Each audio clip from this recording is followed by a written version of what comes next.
Tahukah kamu kalau WHO mencatat 1 dari 10 orang Indonesia hidup dengan gangguan mental? Tapi memang banyak dari mereka yang nggak sadar apa yang mereka alami. Dan salah satu gangguan yang bisa terjadi dan cukup sering adalah schizoaffective disorder. Apa itu? Gimana gejalanya dan gimana caranya kita lakukan untuk membantu? Pastikan tonton sampai akhir untuk mendapatkan informasi yang lengkap tentang hal ini.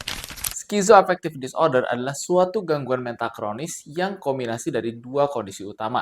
Yang pertama adalah skizofrenia yang ditandai dengan halusinasi dan delusi, dan yang kedua adalah gangguan mood, contohnya seperti depresi atau episode manik. Seseorang dengan schizoaffective disorder dapat juga mengalami gejala psikotik plus perubahan mood pada hari yang sama dengan suasana hati yang cukup ekstrim. Gangguan ini bisa membuat seseorang itu sulit menjalani kehidupan sehari-hari jika tidak ditangani dengan baik. Beberapa gejala schizoaffective disorder dibagi menjadi dua kelompok besar, gangguan psikotik dan juga gangguan mood. Gejala psikotik meliputi halusinasi atau mendengar suara yang tidak ada, delusi atau kepercayaan yang tidak sesuai dengan kenyataan, dan pola pikir yang kacau. Sedangkan gejala mood adalah depresi berat, kehilangan minat pada aktivitas sehari-hari, atau suasana hati yang sangat ekstatik atau manik, energi yang berlebih, dan juga perilaku impulsif. Biasanya gejala-gejala ini dapat muncul dalam periode tertentu dan sangat mengganggu kehidupan sehari-hari, terutama mengganggu juga aktivitas. Terus sebenarnya apa penyebab schizoaffective disorder ini? Seperti banyak gangguan mental lainnya, schizoaffective disorder belum memiliki penyebab yang pasti. Tapi ada beberapa faktor yang diketahui dapat meningkatkan resikonya. Yang pertama adalah faktor genetik. Riwayat keluarga dengan gangguan mental atau schizoaffective disorder sebelumnya akan meningkatkan resiko. Yang kedua adalah ketidakseimbangan kimia di otak. Terutama perubahan neurotransmitter atau sinyal kimia dapat mempengaruhi suasana mood dan juga pemikiran seseorang. Dan yang terakhir adalah faktor lingkungan, contohnya stres berat, trauma masa kecil, atau pengalaman hidup yang sulit.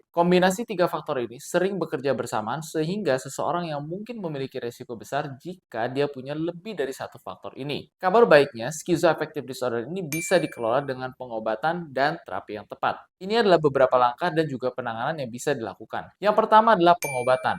Pemberian obat-obatan antipsikotik dan mood stabilizer untuk antidepresan bisa kita berikan sesuai dengan anjuran dokter. Yang kedua, bisa juga dilakukan CBT atau Cognitive Behavioral Therapy, yaitu mengenali dan juga mengatasi pola pikir negatif dengan exercise-exercise yang dianjurkan oleh psikiatris, yang dianjurkan oleh psikiater atau terapis. Dan yang ketiga dan wajib adalah dukungan keluarga. Dengan melibatkan keluarga dalam proses pemulihan, sangat penting untuk pasien agar merasa didukung dan juga disupport dengan baik. Jangan lupa juga menerapkan perawatan holistik seperti menjaga pola tidur, pola makan, dan mengelola stres dengan baik. Rutin kontrol dengan dokter atau psikiater untuk mendapatkan diagnosis yang tepat dan juga perawatan yang sesuai cukup penting agar progres dengan schizoaffective disorder ini bisa ditangani dengan baik. Gimana? Kalau kamu atau kerabat kamu pernah mengalami gejala ini nggak sih? Kalau iya, jangan ragu-ragu untuk langsung berobat ke tenaga profesional atau tenaga medis. Kalau menurut kamu informasi ini bermanfaat, jangan lupa like dan subscribe ke channel ini untuk video-video kesehatan bermanfaat lainnya. Thank you for watching and see you on the next video. Bye-bye!